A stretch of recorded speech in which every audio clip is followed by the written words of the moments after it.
Hello Galaxy, I'm Chris Perlow, and in this video I'm going to show you my new Pixel 8 Pro, the new Pixel Watch 2, a new Chromebook that I got, a Chromebook Plus, that's to replace the Chromebook, or I guess Chrome tablet, that Diana has been using, and I want to talk to you a bit more about how to bring back TechTV and call for help.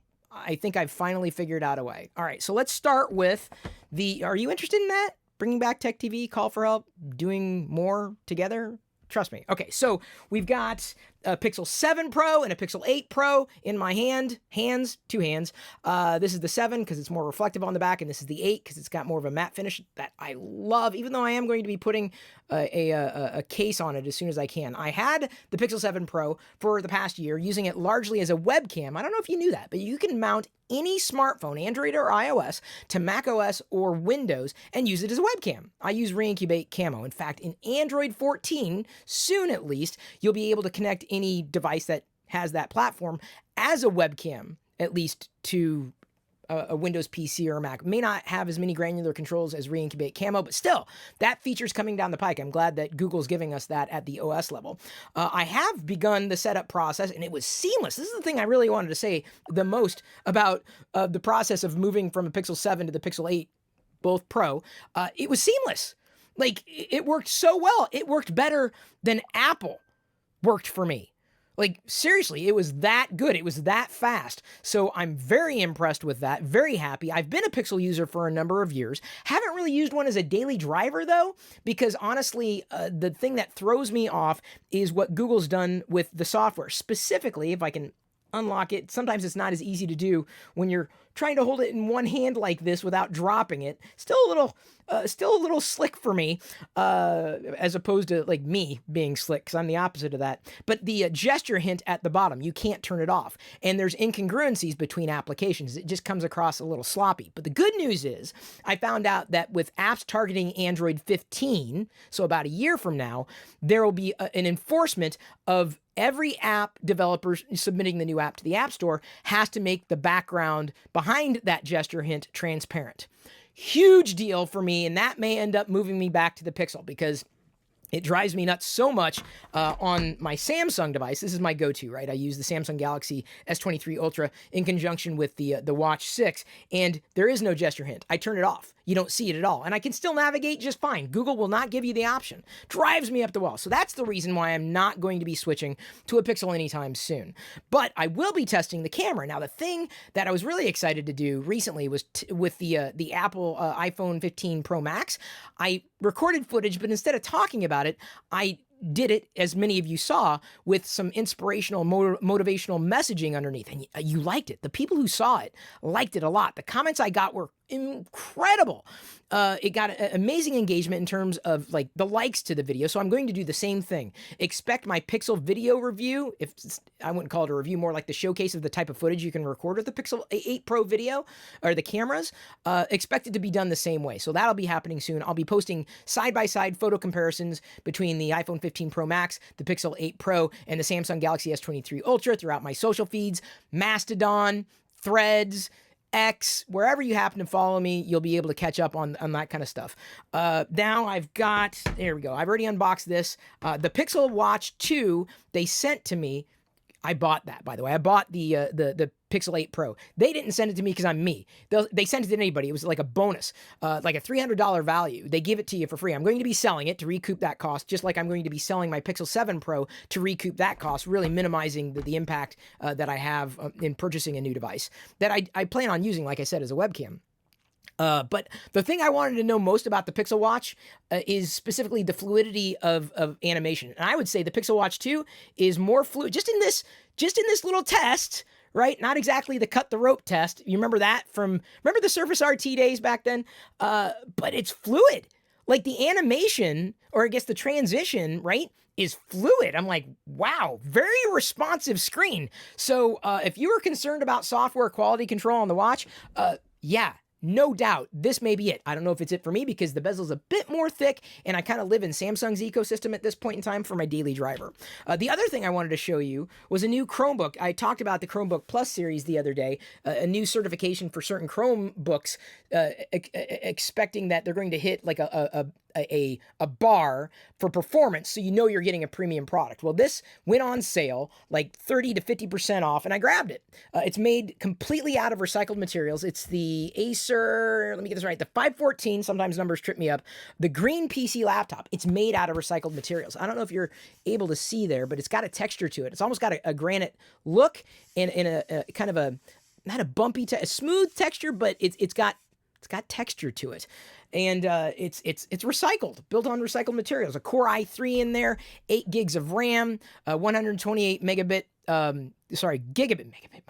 megabyte NVMe SSD. It's kind of built to last, and it was affordable. So I was able to get the Chromebook Plus experience with what's going to come soon, the software update to put Google's AI features on here and just, make things work better. And it's not for me. The Chromebook isn't for me. That's for Diana. She uses the Pixel. She's on a 6A, and it's fine. The Pixel is perfect for her. The Chromebook is perfect for her. I don't mind Chrome OS. I just don't know if it's it for me. But for most people, I'm going to say this.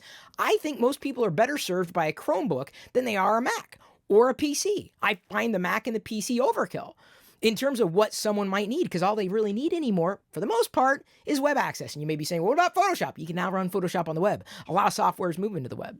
So I got a new Chromebook, the Chromebook Plus. I got a Google Pixel 8 Pro. I got the Pixel Watch 2. I'm happy to have these products. Now, how are we going to bring back TechTV? How is this going to happen? You may have noticed in this channel, it's been around since 2016. I've done a lot of videos, a lot. I go way back. Sorry, 2006, not 2016. Wow, this is a very old channel, right? Yeah, 2006. I've been doing it a long time. So recently, I've found some people to help with video editing. And if you've seen the videos, the feedback that we've received has been generally positive, that you've enjoyed what it is. I can't edit video very well, which is why I like doing things live to tape, but it doesn't always work with YouTube, right? I got hit years ago when YouTube changed how it optimized things. And suddenly the way that I produced videos needed to change, and I could not keep pace for a lot of different reasons. And I tried. I was looking for every possible way to get things done and to keep things going, and it didn't work. I stalled at right around 300,000 subscribers, and it's driven me nuts since then. It's been about a decade since then. But again, here's how it's possible for us, not just me, to bring back, if you will, TechTV. I'd still call it LockerGnome because people remember LockerGnome and I don't own the rights to TechTV, or certainly like a call for help type of program and beyond. Here's how we do it. There's a platform that reached out to me, a startup that has at least 2 board members who I know who had experience with YouTube and are creators themselves. One of them used to work at YouTube. This platform basically allows this channel here, the LockerGnome channel, to have investors. I would be able to create a CPO or a creator public offering for you. So you've probably supported me in the past in whatever way you saw fit. But the thing about that kind of support, traditional support, is that you give because you can if you're in the position, but you're not necessarily earning. Well, what if you could? What if the money that you invested in this channel you got back? That's the promise or potential. I can't make guarantees on that, but I could effectively, and again, this is all legal and everything. It's been cleared through all the government agencies. According to the website, we help creators level up through investment from fans and mentoring from experts. Meaning, I give an opportunity to say, hey, look, this is what I'd like to do with the channel. This is where I'd like to go with it. These are the people I'd like to work with. This is what we'd like to do. But to do that, I need to find investors. You. So let's say for argument's sake, you're interested, and I got to find out, are you interested in something like that? Would you be willing to do something like that? And again, this is all managed by somebody else. I wouldn't touch the accounting, right?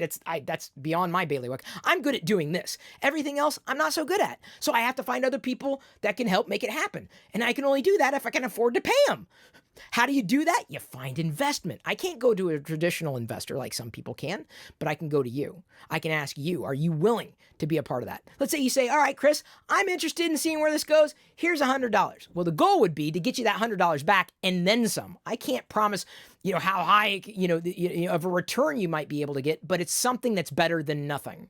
Because if I'm matched with experts who know YouTube better than I do at this point, and I can still do this or the content that you might have missed from me or you might have remembered from 20 years ago on Tech TV, we can make it happen. It wouldn't just be me. So look at me. Oh, look, Chris is making all this money. No, we'd be making the money together, right? You've heard of the term user-generated content. Well, what if, for argument's sake, what if it was user-generated revenue? What if when you saw a video in this channel be successful, if you were an investor, you saw the return on that? What I'm telling you is it's not pie in the sky. We can do it. What I have to find out, like immediately, leave a comment, right? Talk about the Google Pixel or if you're interested in that, but leave a comment specifically telling me if you are interested in something like that. Would you be willing to invest, to be an investor in this channel and its growth, to do better videos, right? Do the videos that will work well with YouTube, right? Work well for you. Tech, geek, pop culture, the stuff that, you've known me for, right? Because I've done a lot over the years, but certainly the foundation is tech. Hence the idea of we can create programming, high quality programming matched with the right people, the right editors, the right producers, the right optimizations, Tech TV style programming in conjunction with, the other fun stuff that we've done in the past, right? I'm not saying that vlogs would necessarily make a comeback. I don't even think you're interested in those at this point. But the idea is that we could do that together. We could build that plan together because my goal is to take where this channel is now at 300,000 subscribers stalled and figure out, all right, what are we going to do to be able to get to 1 million? And we can do it together. It wouldn't just be me. It wouldn't just be you liking a video. You could invest in that channel's growth, this channel's growth, LockerGnome's growth. But then you're thinking, well, where do you go from here? We can create content. We can create content that everybody loves, that brings people into the world of technology, that welcomes them in like I used to do back then, helping people. We can make it happen. And that, to me, that's the immediate goal of getting that kind of investment. The long-term goal is to start building courses to help people and to do it in an entertaining, fun way. Because technology sometimes when you're teaching people who don't know can be very dry. And I think we can do it better. I think we can do it just like I did when I was on Tech TV, when I was hosting Call for Help and then some. We could do a little bit of Call for Help. We could do a little bit of the screensavers. We could do a little bit of extended play. I'm not saying those are the titles, but I'm saying you have an option to bring back the thing that you loved. You have an option to invest in it and see the returns in that investment. That's why I'm excited. I'm very excited about that prospect. But only if you would be interested in investing in the growth and that trajectory for LockerGnome. Are you in? Let me know.